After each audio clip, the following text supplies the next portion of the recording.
सोचो तो सही, हम किस खेत की मूली है? हम कौन है?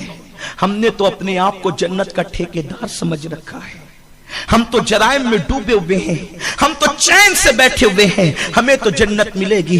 मैं अपनी गुफ्तगू को आगे बढ़ाते हुए अर्ज करता हूं, मैं और आप अपनी औकात क्या, जिसकी नेकियां आसमान के तारों के बराबर है, जिसके लिए मेरे आका ने फरमाया कि अगर जिब्रील 1000 साल की उम्र लेकर आए और उम्र की फजीलत बयान करे तो 1000 साल की उम्र खत्म हो जाएगी, लेकिन उम्र की फजीलत खत्म नहीं हो सकती।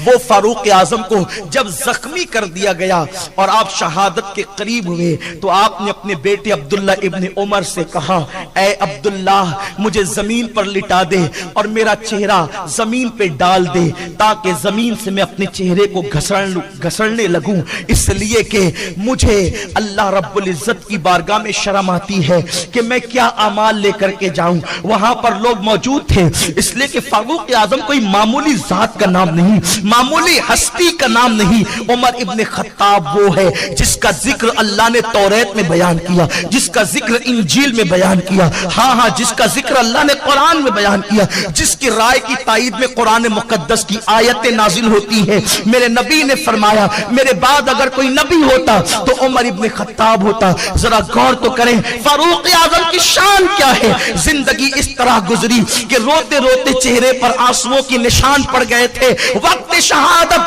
फरमाया, मेरा चेहरा जमीन पर रख दो ताकि मैं जमीन से अपने चेहरे को रगड़ूं, क्योंकि मुझे शर्म आती है, मेरे पास कोई नेकियां नहीं है। सैयदना फारूक आजम के पास कुछ लोग थे, उन्होंने कहा, उमर, तुमने तो 3 बर्रे आज़मों पे इस्लाम का परचम लहराया है, बैतुल मुकद्दस तुम्हारी वजह से फतेह हुआ, ईरान के ऊपर परचम इस्लाम का आपकी वजह से लहराया, ईरान की सरजमीन पर आपकी वजह से परचम इस्लाम, रोम की जमीन पर आपकी वजह से परचम इस्लाम, आपने इतना कुछ काम किया। ए उमर, आप इतना शर्माते हैं। इरशाद फरमाते, आज उमर की तमन्ना यह है कि अल्लाह ना मेरी पकड़ करे, ना मुझे कोई मर्तबा दे, सिर्फ वो मुझे बराबर सराबर छोड़ दे तो समझेगा कि उमर फायदे में है। कौन कह रहा है?